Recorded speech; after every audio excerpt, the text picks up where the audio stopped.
Go ahead and grab your Bible this morning. Go to John chapter 11. That's where we are in our Belief Project. We've made it to John chapter 11. The Belief Project's our journey through the gospel, the story of Jesus told by one of his closest disciples, John.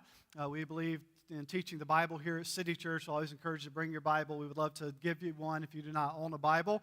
Just stop by our table down at the Next Steps table, and we would love to give you a Bible.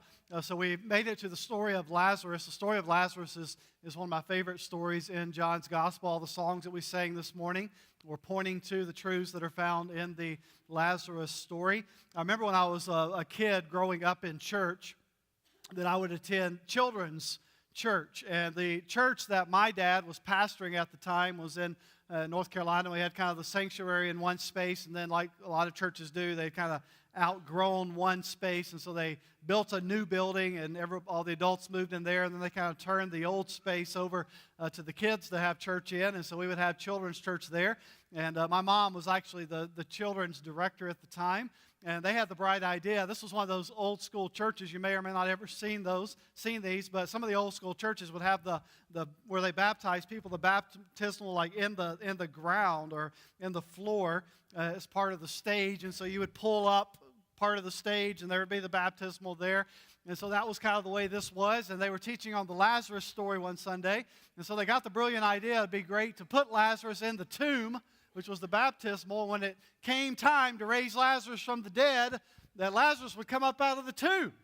And so that's what happened. They were teaching on the Lazarus story and illustrating the Lazarus story. And when they said, "Lazarus, come forth," a mummy came forth, like Lazarus wrapped up, came forth. And every kid in the room ran out the back door. We're not going to do that today, but we are going to talk about Lazarus. They say there's two things in life that you cannot avoid. What are those two things?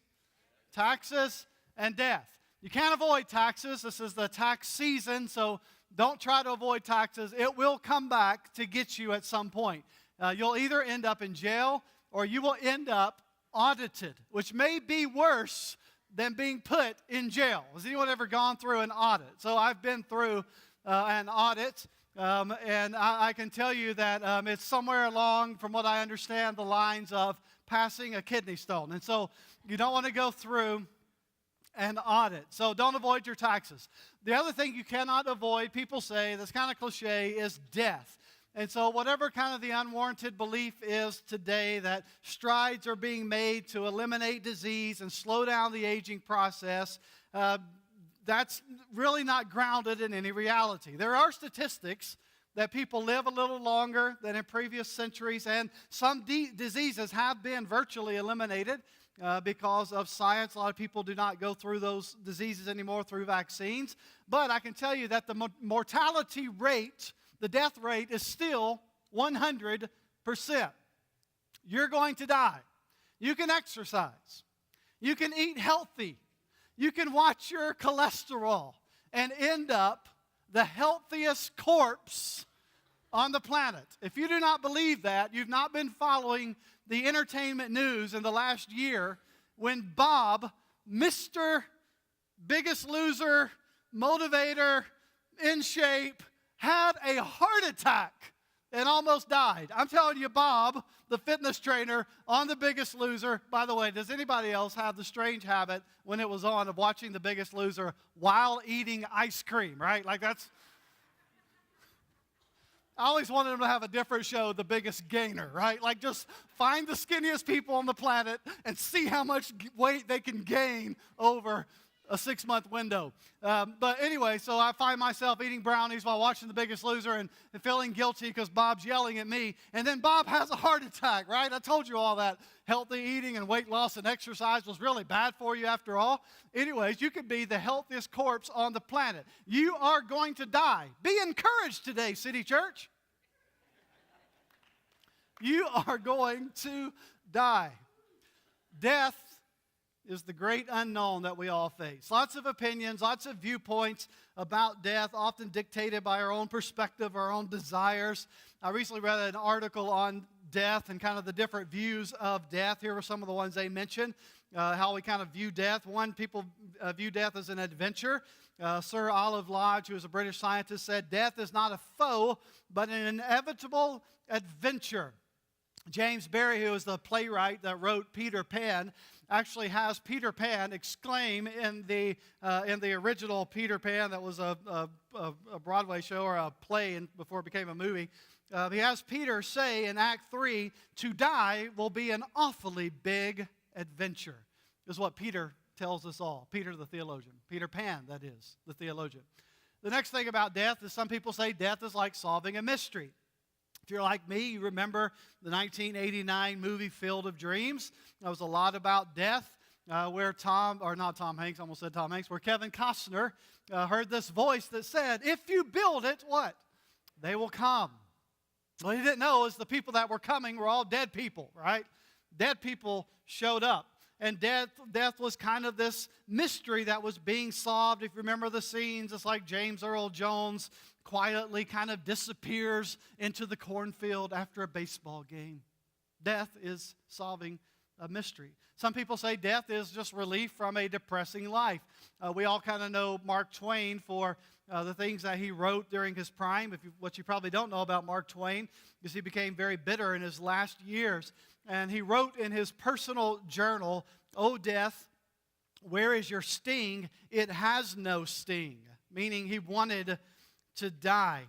But life stings, is what Mark Twain said. And he concluded in his journal, "Why is it that we rejoice at birth and grieve at a funeral? Because we are not the person involved." In other words, Mark Twain says, if you were alive, you wouldn't be grieving at a funeral, because death is nothing but relief from a depressing life. We've all kind of seen death portrayed as kind of this idea of going for the gusto, right? To grab the gusto at the end of life. George Santayana's famous statement is that there is no cure for birth and death, so just enjoy what's in between. Enjoy the interval, he says. Jimmy Buffett, right, saying, "I'd rather die while I'm living," right, "than live while I'm dead." That's Jimmy Buffett's philosophy of life. Also, people picture death as kind of this initiator of memories. The famous poet Oliver Wendell Holmes said that our dead brothers still live through us. In other words, the memories we create continue to live in those that we leave behind. Woody Allen once famously said, "I don't want to achieve immortality through my work. I want to achieve it by not dying." What he means is I want my immortality to go on long after I have lived. I've even seen death used as a punchline in a joke. Alfred E. Newman. Anybody know that name? Alfred E. Newman, who is the famous character on Mad Magazine, joked that death is nature's way of telling you to slow down, right? Maxwell Smart. Anybody know what that is? Remember the old TV show, Get Smart? Maxwell Smart quipped on his show, "If you can survive death, you can probably survive anything." So death has been viewed as the punchline of a joke. Some people see death as an opportunity to exercise bravery.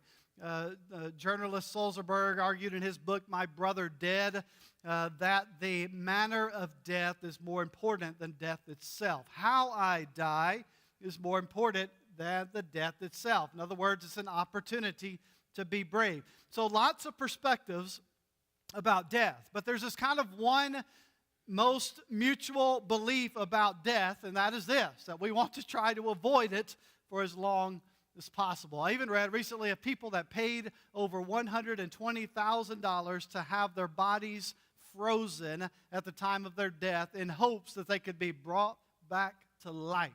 Anybody ready to write that check? $120,000? By the way, in the same article, you can get a discount if you only want your head frozen. That's only 40 grand. 40 grand. My immediate question when I read that was like, how do you get a refund on that, right? Like, if it doesn't work, you're not coming back to ask for the refund, right? $120,000. So I have a way for us to begin to raise money here at City Church. Have your body frozen for $120,000. We are a culture fascinated with death. What happens at death? Can I avoid it? Can I postpone it? Can I escape it? We have movies, we have music, we have books, we have TV shows, we have all kinds of cultural stories all about death. And yet, the truth remains, there is no way to avoid, escape, to dupe death. As the poet Shelley so famously said, that we probably all have heard, ask not for whom the bell tolls, it tolls for you. Death is coming. Death comes for each one of us. Even the scriptures say it is appointed for each one of us to die, that we all have an appointment with death. We will all die, and in the meantime, we are impacted when other people die. As one author describes it, people die, and we are asked to return to our diminished world because we've lost someone, because death has entered into our space. And that's exactly where we're at in our text in John chapter 11. Last week, we looked at a story written by one of Jesus' disciples about how death impacted some of the best friends of Jesus. If you're not here last week, I'd encourage you to go back and listen to our first part of John chapter 11. This is kind of a recap of it. Jesus is doing ministry, and he receives word from a neighboring town, the town of Bethany. He receives word from Mary and Martha and their brother Lazarus. These were the best friends of Jesus, some of the best friends of Jesus. Jesus receives word that Lazarus is gravely ill. And what Mary and Martha are anticipating is for Jesus to come immediately and to heal him. I mean, they've watched Jesus heal other people. They know that they are close to Jesus. They know he's a person of compassion. So it makes sense for Jesus to get in the next Uber and to get to Bethany and to heal as quickly as possible. But the text says that Jesus postponed his trip for 2 more days. And in the meantime, the Grim Reaper comes knocking. And Lazarus dies.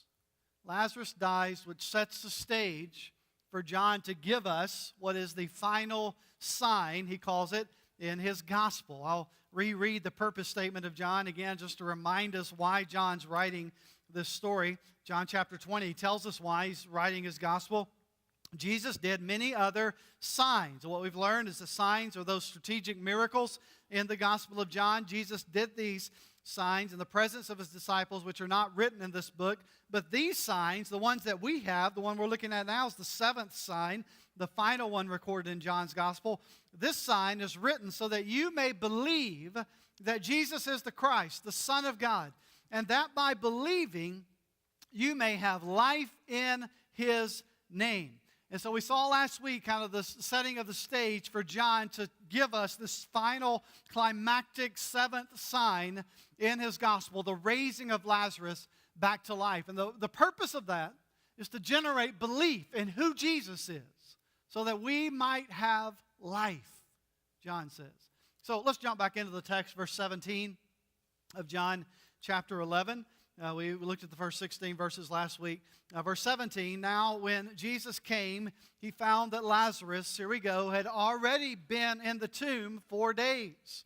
Bethany was near Jerusalem, about 2 miles off, and many of the Jews had come to Mary and Martha to console them concerning their brother.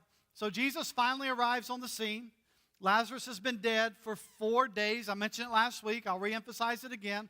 The reason this 4 days is so monumental is because in that culture, in that time, they believed that the spirit or the soul would hover around the body for 3 days' time so that a possible resuscitation might take place, that the body would come back to life, the soul would re-enter the spirit or the body, but after those 3 days that spirit would leave. And so Jesus shows up on the 4th day. Jesus shows up when the possibility is irreversible, that there's no way for the body of the corpse to come back to life. And so Jesus shows up on the 4th day, and there's this giant crowd that's gathering. Now, the fact that there's a crowd there from Jerusalem lets us know that, one, is very common for kind of this funeral season to be like a really big deal in that culture. They would even, at times, hire professional mourners to come in for the loss of a loved one. But there's this big crowd there, and so that kind of indicates that this family is a well-loved family, perhaps a prominent family in the community. And so when Jesus shows up, big crowd, Lazarus has been dead for 4 days. Verse 20. So when Martha heard that Jesus was coming, she went and met him. Of course she did, if you know anything about Martha's personality. but Mary remained seated in the house. And here's what Martha has to say to Jesus, maybe with her hands on her hips, we don't know for sure. Martha said to Jesus, Lord, if you had been here, my brother would not have died. Martha is distraught, rightfully so. And she goes out to meet Jesus on the road, and she has this, Lord, if conversation. Lord, if you had been here, things would have turned out differently. Martha desperately wishes things could have turned out different. You ever had a Lord, if conversation with God? You ever had a where were you, Lord conversation with God? You ever had those where are you, Lord moments of life? Maybe it's when a loved one dies. Maybe it's when the marriage has dissolved. God, where were you at? Maybe it's when your parents divorced. Lord, where were you? Maybe it's when your father or your spouse became an alcoholic. Lord, where were you? Maybe it's when your kids rebelled. Maybe it was when you lost your job. Maybe it's when you find yourself addicted again, when you've asked to be set free. Like, Lord, where were you? Can I put just a statement in here from Scripture, and we'll draw it out of this text in this case. Do you know it's not sinful to tell God how you feel? It's not wrong to tell God how you feel. Here's Martha saying to Jesus, Lord, where were you? Like, Lord, if you were here, Lazarus would still be alive. Lord, where were you? When we called for you. We sent the telegram, right?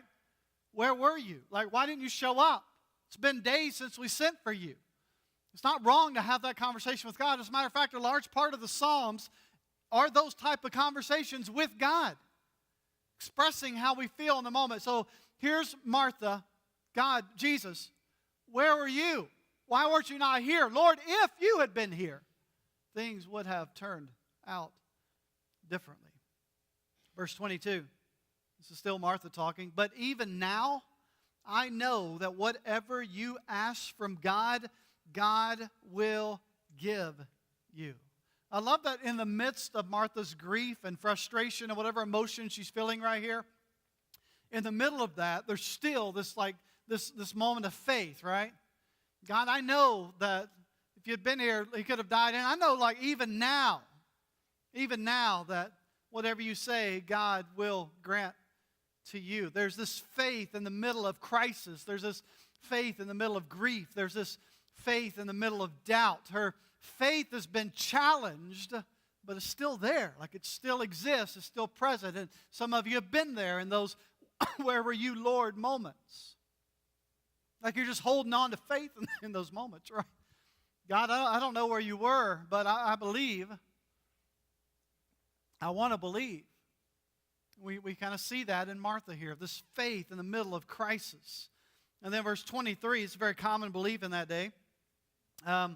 She says, I know that God will give it to you. And Jesus says to her, your brother will rise again.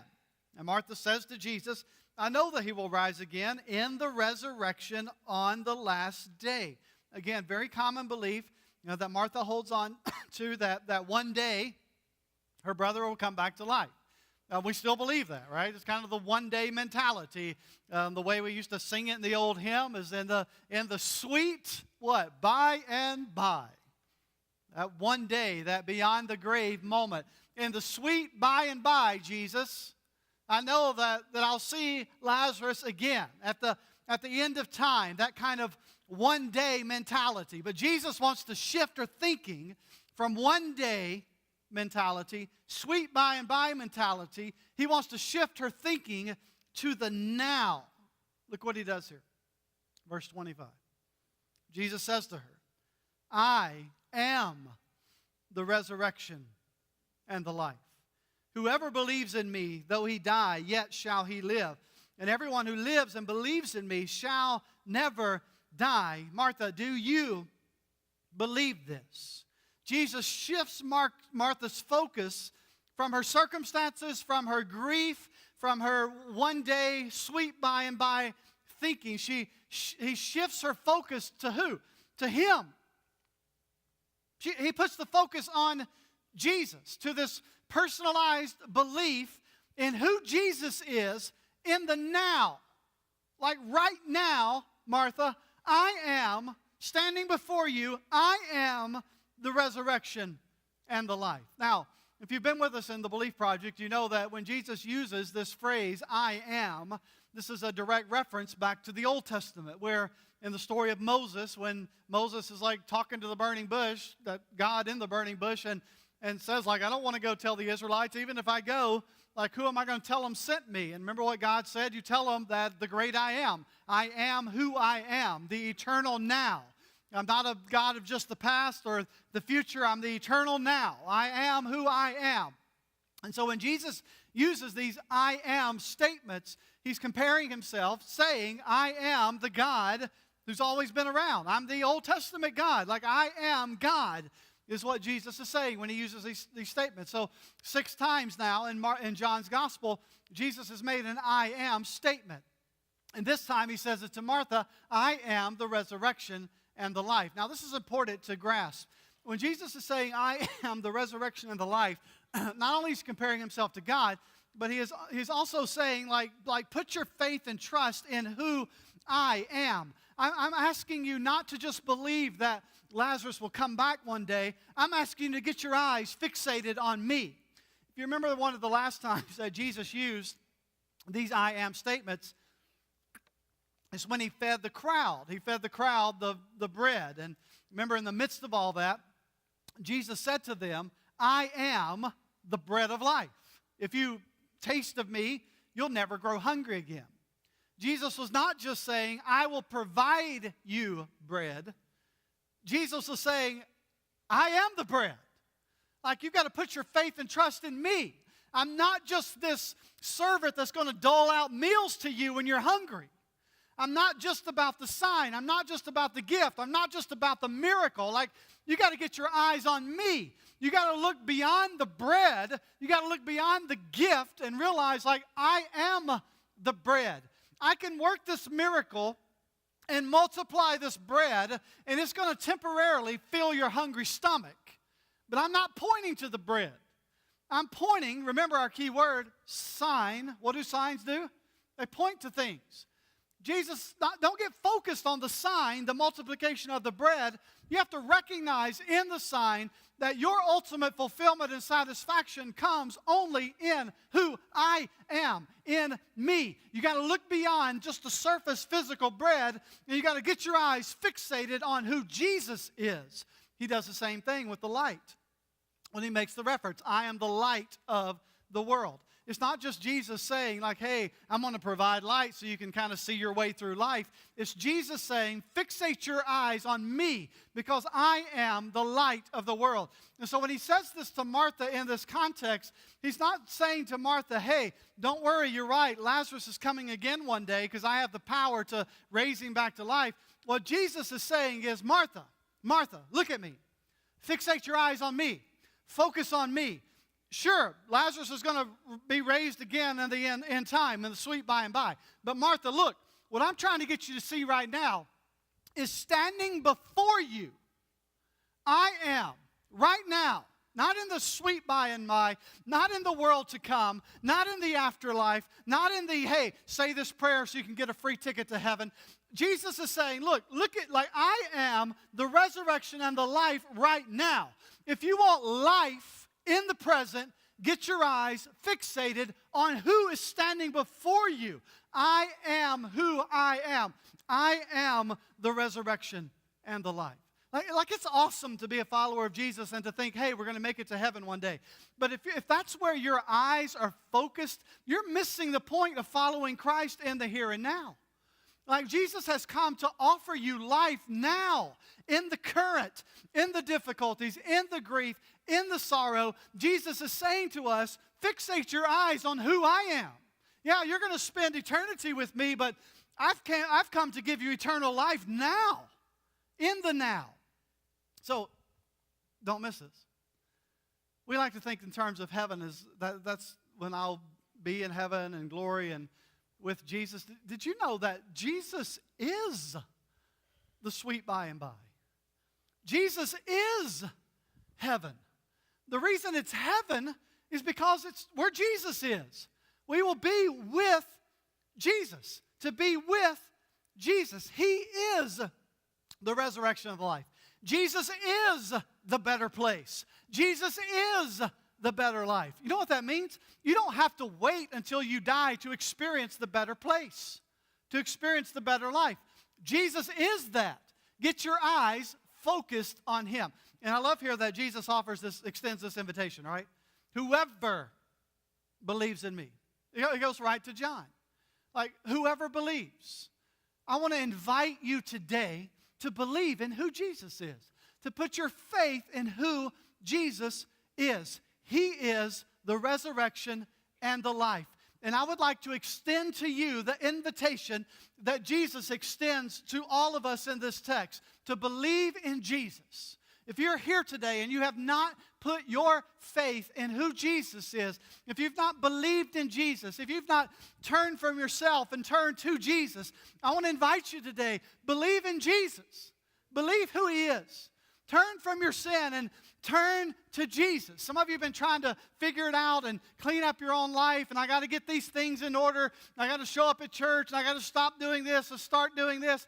And what I want to say to you today is stop trying so hard and turn to Jesus. Believe in Jesus. He will meet you, just as He does with Martha, on the road, right where she's at, in her sorrow, in her grief, whatever it is you're going through in life, Jesus will meet you right where you are with the invitation, believe in me so that you might live. Whoever believes in me will live. Believe in Jesus today. The invitation is open for you to believe in Jesus. A personal faith, trust in Jesus. And then Jesus just makes it so personal to Martha, doesn't He? Do you believe this? Martha, I'm the resurrection and the life. If you believe in me, you will live. Do you believe it? This. And that is the question that echoes throughout every generation of history to you sitting in the seats of City Church today. Do you believe this? The invitation is for you to believe. And Jesus is saying to us, do you believe in who I am? Do you believe that I am the forgiver of sins, that I am the Savior of the world? Do you believe? He offers that to us today to believe. Now, here's what Martha doesn't get in this moment. What Jesus is really saying is, Martha, do you have the faith to believe that I have authority over death? That I have the authority to reach into the realm of death and bring resurrection. Like Martha doesn't get that yet. She'll get it in a few verses. But what He's saying to her is, Martha, do you believe in who I am? It's an authority question. Do you believe in who I am? That I am the resurrection. That I am the life. So here's the deal. Like, thought it'd be cool to let's go hunting through the Gospels looking for a funeral sermon by Jesus. What did Jesus have to say about funerals? And we can flip through the Gospels and see every time that Jesus encountered death. Did you know, listen, there's not a single funeral sermon by Jesus in all the Gospels. Not one. You know why? Because Jesus turned every funeral He attended into a party. He is the conqueror of death. There are no funeral sermons with Jesus. Because every funeral Jesus shows up to, He brings dead things back to life. He turns funerals into parties. And that's what He's about to do. And what He's saying to Martha is, do you believe in who I am? That I am the resurrection and the life. In the grip of death, will you believe in who Jesus is? Now, we've said this. We're not just talking about big D death here, that all of us will one day stop breathing and die. We're also talking about small d death. What that means is sin kills stuff. Sin destroys stuff. Sin kills relationships. Sin kills faith. Sin kills hope. Sin kills intimacy. Sin destroys. Sin maims. Sin kills. And in the midst of this, Jesus speaks to us and says, I am the resurrection and the life. That if you will believe in me, you will live. Whatever it is that sin is destroying in your life, if you will look to Jesus, He provides and offers life. He brings things back from the dead. Look to Jesus. Whatever it is that I am facing in this life that sin destroys, the question is, will I cling to Jesus? Will I focus on Jesus? Will I be fixated on Jesus? Will I trust in who Jesus is? Now, what that means for us is, when that loved one dies that we weren't expecting, when we hear those words, it's cancer, they have this long to live, in those moments, will I cling to Jesus? But it goes so much deeper than that. It goes to those moments of death. It's like the intimacy between my spouse and I has been killed and destroyed. Will I cling to Jesus in that moment? My relationship with my kids has been maimed or hurt or destroyed.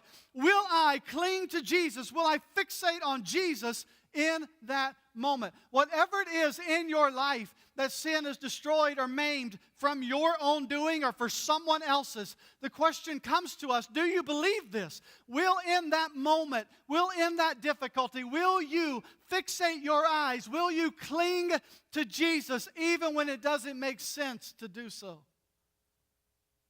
I am the resurrection and the life. Whoever believes in me will live. Do you believe this? I invite you to believe today. Verse 27, then Martha's response. Man, these are the right words, right? She said to him, yes, Lord, I believe. Look what she does here. You are, she's talking about who Jesus is. You are the Christ, the Son of God, the sent one who's coming into the world. Like, you can never go wrong with yes, Lord. When Jesus is asking these questions, do you believe? Yes, Lord is always the right answer. It's always the right confession. Because immediately when I say yes, Lord, I'm saying you're in charge. I'm not. Yes, Lord. Yes, Lord. Yes, I believe you. You're in charge. You're Lord. I'm not. Always the right confession for the follower of Jesus. When you don't understand what you're going through, will you believe, yes, Lord? I don't get it all. I can't figure it all out. But you are God, you are Lord, and I am not. And Martha says, I believe you are the Christ, the Messiah. You are the Son of God. You are the sent one. And again, John puts us right back, as we talk about each week, at that crossroads of belief. It is where John positions Martha. It is where John positions us, that she faces that eternal question, will I believe in who Jesus is? And week after week, John puts us into the story, and he puts us at that crossroads, and he says to us, will you believe in who Jesus is? As you're going through life, will you believe in who Jesus is? Will you trust in who He is? Will you trust Him? And that's right where he puts Martha. Now, there's another sister in this story. Verse 28, Mary. When she had said this, she went and called her sister Mary, saying in private, the teacher is here and is calling for you. So Jesus asked to see Mary. And when she heard it, she rose quickly and went to him. Now Jesus had not yet come into the village, but was still in the place where Martha had met him. And when the Jews who were with her in the house, again, this is very common in that culture for the mourners, the consolers, to be with the family in the house. When those who were with her in the house consoling her, they saw Mary rise quickly and go out. They followed her, supposing that she was going to the tomb to weep there. Now when Mary came to where Jesus was and saw him, she fell at his feet, saying to him, Lord, here we go again, Lord, if you had been here, my brother would not have died. Second sister, different response. What does Mary do? Mary, falls at his feet. You see the difference in these two sisters and their response. Martha's hands on the hip, and Jesus, I want to trust you in this most difficult time. Mary is the emotional, broken, fall down at the feet, can't even stand up from my grief and my mourning. Like that kind of represents different people that are sitting in City Church today. Some of you are, when you go through stuff, you come to Jesus in a different way. Some of you are just like you. Have you been at that place in life where you couldn't even stand up? Like the only thing you could do is lay on the floor and cry or sit in the chair and weep, where you didn't even have words to articulate. And I love the fact that the two different responses here from Mary and Martha, Jesus allows for both of them.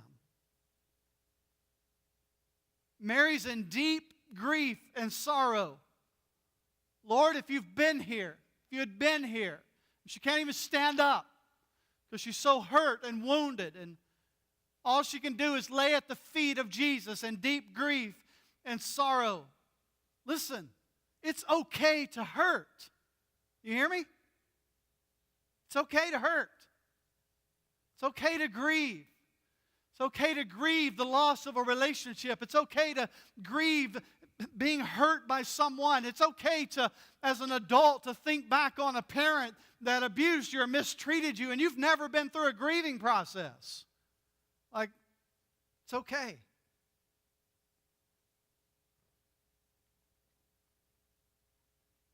It's okay to hurt, to feel the pain, to fall at the feet of Jesus and weep. Can I tell you, if that's you today, turn to Him. Like, rest in who He is. It's okay to have the Lord if conversation. It's okay to hurt deeply. Turn to Him. He is the man of sorrows. Now, verse 33. Jesus mixes it up a little bit here. There's a sense of frustration that rises up in Jesus. Lord, if you had been here, and when Jesus saw her weeping, and the Jews who had come with her also weeping, here's our English translation here, at least in the ESV that I'm reading from. He was deeply moved in his spirit and greatly troubled. So it's hard for us to translate this word in the original language. The word that we translate here, greatly moved, there's kind of this idea, the word is also translated in other places, the idea of a horse that snorts out of frustration and anger. There's kind of this angst that's associated with this word. There's a frustration with it. And so when it says that Jesus was deeply moved, there's this weird kind of balance in the text where Jesus is weeping with the sisters, and he's also frustrated. And there's this angst that rises up in his soul. There's a lot of deep emotions in this story. And you can read 10 different things on why Jesus is frustrated in this moment from guys a lot smarter than me. But kind of what I walked away from that study is that kind of the thing that makes the most sense in the text to me is Jesus is experiencing these deep emotions, and that the sorrow is there. He's grieving with the sisters, but at the same time, he just said, I am the resurrection and the life. Like, he can bring dead things back to life. And yet, these people are weeping as if they weren't in the presence of the King of Kings, as if they were not in the presence of life. And the reason that makes sense to me is because it ties right back to what the disciples said last week when they're like, why are we going to Bethany? Last time I were there, they wanted to pick the rocks up, Jesus, and take you out. And Jesus said, you're still stumbling around in the darkness when you're living in the presence of the light. And here we see the same idea where Jesus has this sense of frustration because they're mourning like people who are not in the presence of life. There is grief and compassion that is mixed with this outrage over the blindness of the people in that moment. Verse 34, look what Jesus says. Jesus wants to go like to where they're at, right? So Jesus sees them. He's moved in spirit. He's greatly troubled. And he said, verse 34, where have you laid him? And they said to him, Lord, come and see. Like, come and see. I love this play on words here. Jesus, come and see, because what they don't realize in the moment is they're about to see something, right? It's like Jesus should be the one to be like, no, you come and see. I'm about to show you something. Verse 35, the shortest verse in all the Bible, Jesus wept. Here in the midst of it, all these emotions, right? Jesus weeps with the mourners. Can I encourage you today? He understands. He gets it. He grieves with those who are grieving. He hurts with those who are hurting. He understands those who have been betrayed. He understands abuse. He understands whatever it is you're going through, your fault or someone else's. He gets it. And He weeps with you. And He understands and He hurts with you. He is not a Savior who has been removed from our reality. He enters into our grief. He enters into our sorrow. Verse 36, look how they respond. Some of the Jews said, see how He loved him. They understand the compassion of Jesus. Some of them said, could not He who opened the eyes of the blind man also have kept, here we go, kept this man from dying? It's a good thing I'm not Jesus, because like in this moment I'd be like, I'll show you keep from dying. Come here. I didn't keep him from dying, because here's about what's to happen. Always a little skepticism in the responses to Jesus. Hey, if this guy's so awesome, if He's so great, if He's really the Savior, if He's really the forgiver, you ever heard those comments? Why is this person not healed? Why'd you commit that sin? If you are who you claim to be, if Jesus is who He claims to be, why this? Why that? Skepticism's always there. 38. Then Jesus, same word here. The idea of angst, same word in the original language, deeply moved again, came to the tomb. It was a cave, and a stone lay against it. And Jesus said, take away the stone. Martha, the sister of the dead man. I don't know what kind of explanatory statement that is, but the sister of the dead man. I guess the emphasis again, the dude is dead. The sister of the dead man said to Him, Lord, by this time there will be an odor, for he has been dead 4 days. Now, I don't read or preach from the Old King James. I grew up on the Old King James. But I like the Old King James translation here. You know what the Old King James says? Martha says, Lord, behold, he stinketh. Lord, he stinketh. Some of you wives have had that conversation with God. Lord, I know I'm married to this man, but behold, he stinketh. I have a teenage son. Takes his shoes off. Behold, he stinketh. He can stinketh up an entire car when he leaves his gym bag in the car. Open the door to my car. Behold, my car stinketh because my son stinketh. And he left his stinketh clothes in my car. Therefore, it stinketh. How many of you are married to a stinketh? You can raise your hands. Tina's raising hers because her husband's not here. I see those elbows. Jesus, he stinks. The odor set in. It's been 4 days. Now, let me break this down for you. When Jesus says, roll the stone away from the cave, modern context, you know what that means? We're standing in the cemetery, and Jesus says, go get the shovel from the back of the truck and dig up the casket and pop open the lid. Get your shovel and get your crowbar and open up the casket. We'd be scratching our heads. Right? Behold, what are we doing here, Jesus? Been dead for 4 days. Open up the casket. Jesus, beyond the realm of possibility. He's a dead man.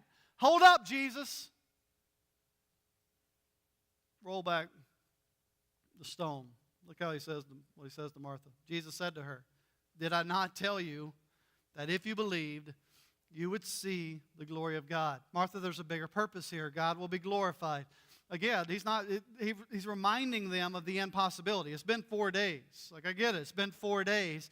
I know in your mind it's beyond the realm of possibility, but I'm telling you, God's going to be glorified in this. Verse 41, so they dug up the casket. They took away the stone. And Jesus lifted up his eyes and said, Father, I thank you that you have heard me. Now, there's an indication here. Jesus has already had this conversation with the Father. It's not the first time he's talking to God about it. Remember, it's been 4 days. Jesus lingered around for 2 more. Father, I thank you. You've already heard me. I knew that you always hear me, but I said this on account of the people standing around, that they may believe that you sent me. I've already had the conversation with the Father, but what I'm saying right now is to generate belief in your hearts, Jesus is saying. Verse 43. When he had said these things, he cried out with a loud voice, Lazarus, come out. He calls Lazarus by name. Lazarus, come out. Now, I like the old, you guys have heard me, my favorite dead preacher is Charles Spurgeon. Like Charles Spurgeon says about this text, the reason that Jesus said Lazarus is because if he had just said, come out, then every dead person in the cemetery would have got up out of their graves and come walking out. Got to pinpoint. Lazarus, come out. Calls him by name. When the dead hear the call of Jesus, they come to life. When the dead hear the call of Jesus, they spring to life. Jesus calls us by name, those of us who are dead in our sins, and when he calls us, we come to life. Jesus brings dead things back to life, and he calls us by name. I was spiritually dead in my sins, and Jesus called me by name. Devin, come back. Come forth. Verse 44. Calls Lazarus by name. The man who had been dead, so reminds us again, dead guy, the man who had died came out. His hands and his feet were bound with linen strips, and his face was wrapped with a cloth. And Jesus said to them, what? Unbind him and let him go. Loose him. Unbind him. Get those things off of him and let him go. I have raised him to walk in life. I have raised him to walk in freedom. We're not talking about a mummy movie here. We're not talking about when the mummy comes back to life and he's ticked off at the world and he's creating chaos and he's creating hurt and he's creating pain and he's killing things, because that's a mummy story. The dead dude is angry about being woken up. What we're talking about here is a spiritually dead person coming back to life. He is being brought back to life. And Jesus calls us out, not to wreak havoc and chaos like an old mummy movie. Jesus calls us out to be set free from our grave clothes, to live in absolute freedom. Some of you are still living like a mummy.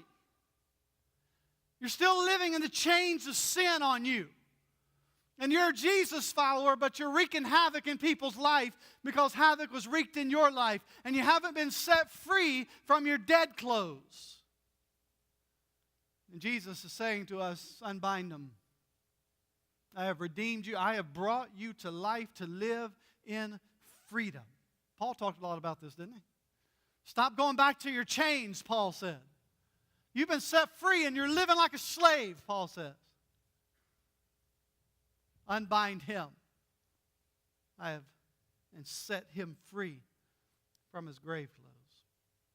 All right, it's a lot here. Let me just give you these and we're out. Death is coming. It's inevitable.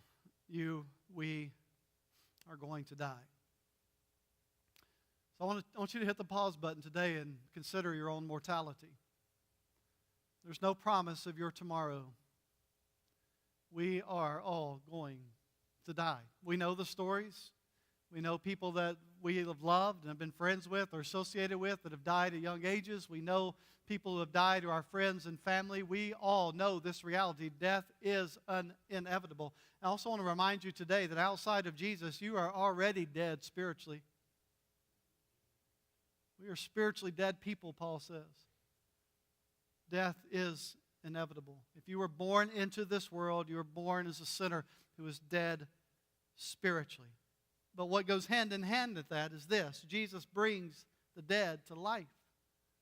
Jesus brings the dead to life. I am the resurrection and the life. You see, the reason this is the final climactic seventh sign of John's gospel is because there's another miracle that's going to take place several chapters later in chapter 20. You know what's going to happen in chapter 20? They're going to take Jesus in chapter 19 and they're going to lay him in a cross. But that's not the end of the story. There's one more miracle in John's gospel. And that's when Jesus is going to get up from the grave. Jesus is going to be brought back to life. The Father is going to resuscitate the Son. And the resurrection is going to take place. This is pointing ahead to what's going to happen with Jesus. That Jesus is saying, like, I am the resurrection of life. And you don't know it now, but I'm about to get up. I'm about to come out of the grave. I'm about to conquer death. This tomb is now empty. But guess what? Lazarus is going to die again and go back into a tomb. What I'm telling you is there's going to be another empty tomb that will not be refilled. I am the resurrection and the life. Jesus brings the dead to life. Physically, death does not have the final word.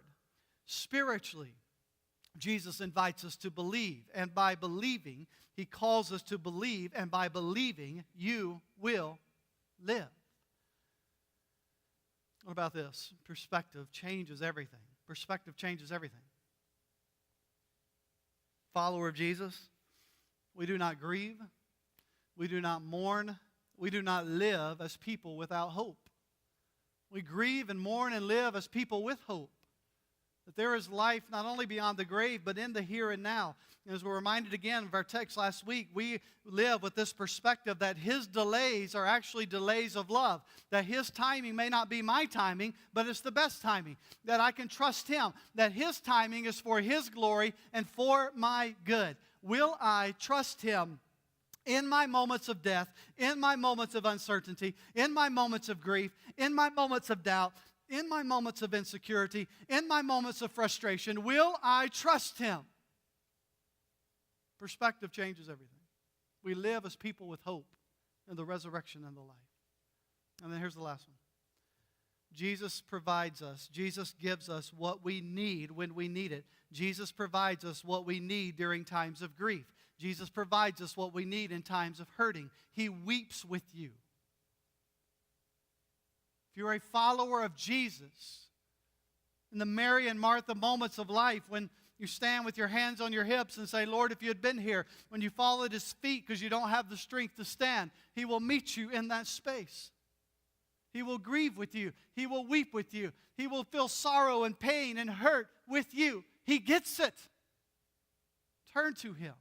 He provides us what we need. The Hebrew writer puts Him right there. Hebrews says He entered into our space. He exposed Himself to the weakness and the sorrow and the pain without sinning. He put Himself into our broken worlds so that He might identify with us. He identifies with you today. So this week, 1 year ago, Billy Graham passed away. So it was like a big deal a year ago when Billy Graham died, and the respect that he had throughout the world, literally. But one thing I've read about Billy Graham, a statement that I love, is Billy Graham put in one of his books this statement. One day you will hear that Billy Graham is dead, but don't believe it, because on that day I will be more alive than ever. I am the resurrection and the life.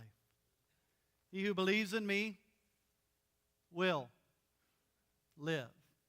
And even if small d death enters the picture, even when he dies, yet he, she, man, woman, boy, girl that has their faith in Jesus and who He is, even in that moment when death comes, when death kills relationships and death kills stuff and death enters the scene and sin seems pervasive and you're unsure, can I make it out? The doubt, the insecurity, the grief, the things that we struggle with, the human emotions, even then, he, she will live. Do you believe this?